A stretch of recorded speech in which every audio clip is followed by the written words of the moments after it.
મોગલ બાદશાહ અકબરે એક વખત બિરબલને પ્રશ્ન કર્યો, બિરબલ, ઈશ્વર કેવી રીતે મળે?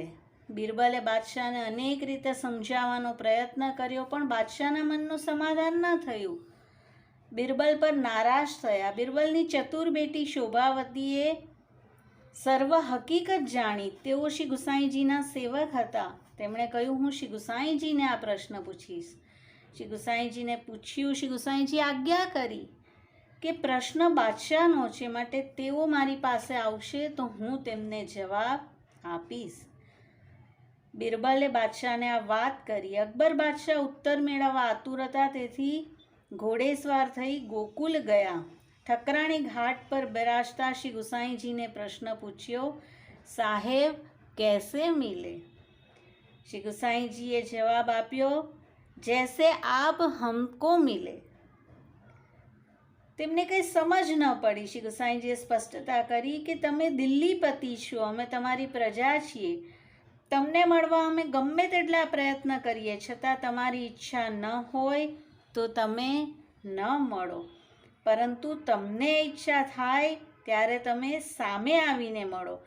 તેમ ભગવાન કરોડો સાધન કરવાથી પણ મળતા નથી, પરંતુ જીવ પર કૃપા વિચારે ત્યારે સામે પગલે તેને મળે છે. આ સાંભળી બાદશાહ ઘણા પ્રસન્ન થયા.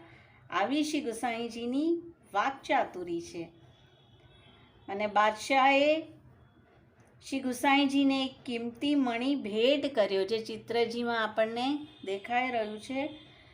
બાદશાહે કહ્યું કે આ મણી રોજ સોનું આપે છે. શ્રી ગુસાઈજીએ પૂછ્યું, તમે અમને આ મણી આપી દીધો? આવી રીતે 3 વાર પૂછ્યું. બાદશાહે હા કહી. શ્રી ગુસાઈજીએ તે મણી શ્રી યમુનાજીમાં પધરાવી દીધો. બાદશાહ નારાજ થઈ ગયો. શ્રી ગુસાઈજીએ કહ્યું, તમે મને મણી આપ્યો, પછી હું ચાહે તે કરું. શ્રી ગુસાઈજીએ બાદશાહને કહ્યું, તમે શ્રી યમુનાજીમાં હાથ નાખી તમારો મણી લઈ લ્યો. બાદશાહે હાથ નાખ્યો, તેમાં અનેક મણીઓ આવ્યા. તેમાં પોતાનો મણી ઓળખી ન શક્યો. તો આ રીતે શ્રી ગુસાઈજીનો આવો ત્યાગ અને વાણીની ચતુરાઈ જોઈ અકબર બાદશાહ નમી પડ્યો. તો આવી રહસ્યપૂર્ણ, ઓજસપૂર્ણ આપણા શ્રી ગુસાઈજીની વાણી છે, અને માટે જ આપનું નામ છે વાગ્મી.